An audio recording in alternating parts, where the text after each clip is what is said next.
Welcome to a Now for Something Completely Machinable podcast for May 2023. I'm your host, Ricky Grove, and I'm here with my pals Phil Rice, Damien Valentine, and Tracy Harwood. We have an interesting pick from Phil Rice this week. He always comes up with good stuff. It is Half Life, HEV Suit by probably one of my favorite machinima director names, Zapper 770. That My God, I would watch anything that Zapper 770 makes. Phil, why don't you tell us a little bit about this movie?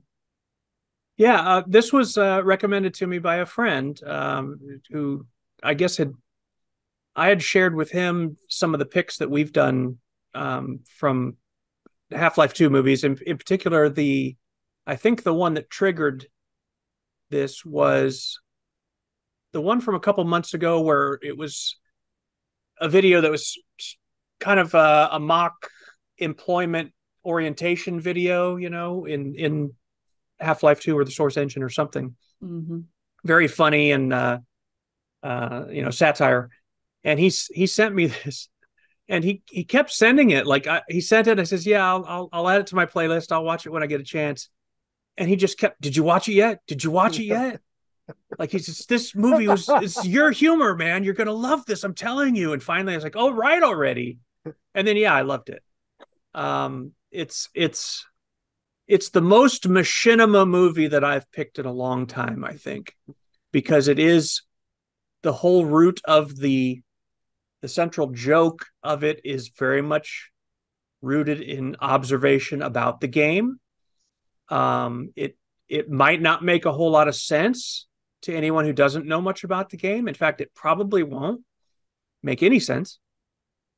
But I just love it, and it's wonderfully executed humor. Observing something that anyone who's played this series of games is going to even subconsciously have taken note of, even if it didn't stand out to them as an important detail. The fact that the basically biohazard suit that the main character of the game wears has no protection at all for the head and really just unwraps that like an onion.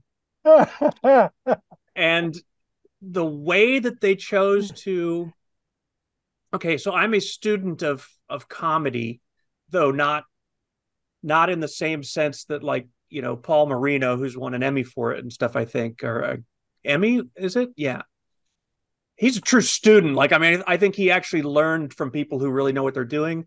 I'm just an amateur DIY student of comedy, but I love trying to analyze what makes things funny, and so that I can, learn those techniques and apply it to my own work. I've done that since I learned how to laugh, I think. So this is just a wonderful piece to break apart and study, which I won't do here. I don't want to blow the humor of it for anyone who hasn't seen it, but it's just wonderfully done. That the voice performances are so great. The actual joke is funny. It's legitimately funny, not in a childish way, which I know that's a surprise that I would pick something that's not, childish humor, but it's just great. I can't remember the last time I've laughed out loud, literally laughed out loud at a short film, especially a machinima short film. And this one got me. It's great. What did you guys think? Well, I could see why you picked it. I loved it. But I could definitely see you through it. That's Yes, probably why I It's loved it my so much. kind of it's my kind of joke for sure. My kind of It, delivery too. it's Yeah. definitely a film. It's definitely that. Um, yeah. You know what? When I was watching this, was this just Zapper 770 talking to himself as different characters? Because I've seen that. I thought that was, the speed and the editing of that. It just sounded to me like it was him doing that. I don't know, but I it was think it's plausible that he he was was doing both. Yeah. brilliant. He was brilliant doing it. And the editing of it to achieve what he did with that, the timing and what have you was just yeah, was yeah, was yeah. just great. Um, from what I saw of it, this seemed to have taken him quite a long time to make. Apparently, he started it in January 2020, and this was released in April 21. And I also understand he made all the animations by hand. He did not use motion capture or facial capture at all. He just he did all the Did he make animation it in the himself Half-Life editor? in Source. Yeah, it Yeah. says The SF10 source Source on the filmmaker. So the title. source Yeah. filmmaker. Yeah. So that's no So he didn't mean use feat. any of the animations that come with source filmmaker. I don't know. I'm just saying what I They look pretty custom to me. Yeah. it did to Very me, but detailed too. A lot of yes. finger work. Oh, just wonderful. Yeah, a huge Facial amount of expressions, work. very dynamic and comical. A lot of work, I'd say, went into it from my point of view. But the fact that he didn't use all the contemporary tools was even more impressive when I sort of saw that, because that surely would have cut the workflow down a little bit had he have done that. But he didn't. So pretty amazing. It was the sound design that I really enjoyed. I mean, it's not just the voice acting, but the whole sort of sound design. And that, that last little piece with that certain critter that we all know so well. Brilliant.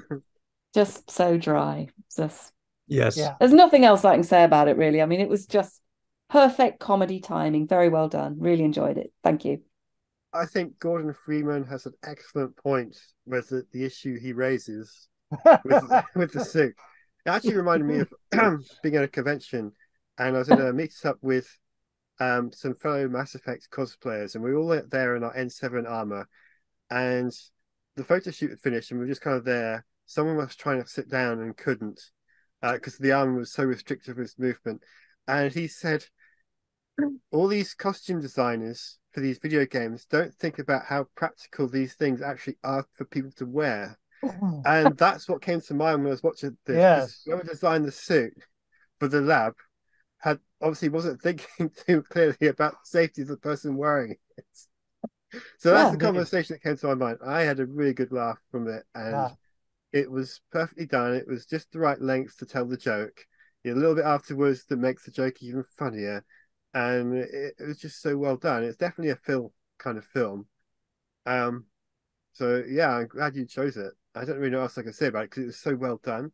I didn't realize it took so long to complete, Tracy. I guess it's a good way to keep busy during the pandemic when you want to stay home. Absolutely. Absolutely. Have to do these really complex custom animations and maker. Well, I thought it's very, very funny, and another layer of humor is the fact that when you play Half-Life 2, Freeman says no words.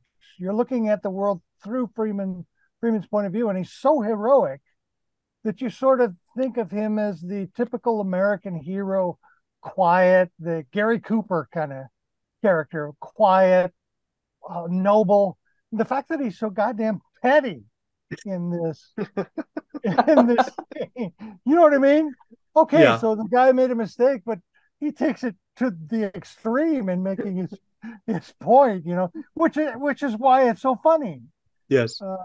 I just thought it was marvelous. The writing, the acting, you write the sound effects and everything.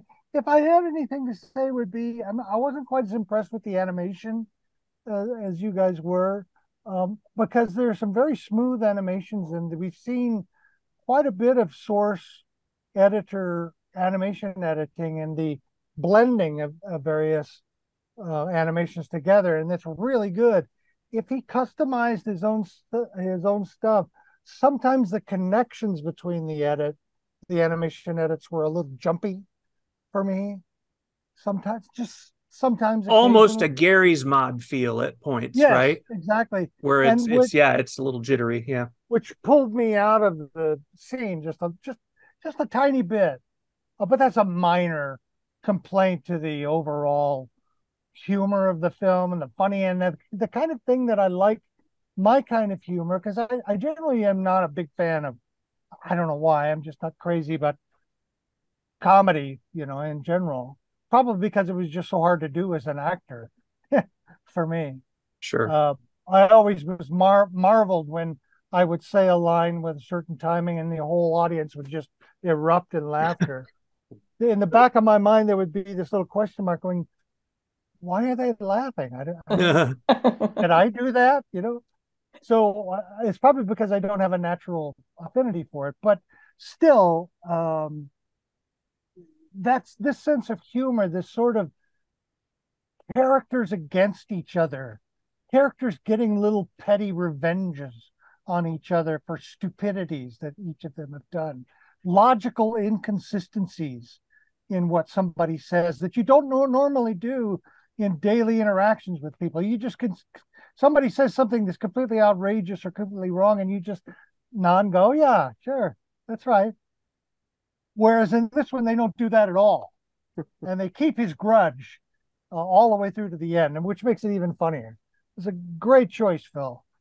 Thank you. I was very entertained, especially after watching some of the other films, which are in general fairly serious in tone. It was a real pleasure to watch a funny and interesting machinima film that is really, it's got machinima in quotes on it. Yes, it's old style machinima. absolutely. It's great. Thank you for bringing that out. Well, we'll have to keep an eye out for Zapper 770s stuff in the future, because if he makes films like these, I'm on it. Yeah, me too. Yeah. So Zapper, if you happen to be watching this, let us know whether you think we're a bunch of dumbheads or whether we're right on to it. Since we praised you, you'll probably like what we have to say. In any event, contact us at talk@completelymachinima.com. And we also have show notes at our main website, completelymachinima.com, that Tracy's putting together. Thank you, Tracy. And that's it for our show this week. Thank you, Phil, for your pick. We'll be back for our final pick from Tracy next week. See ya. Bye-bye. Bye. Bye.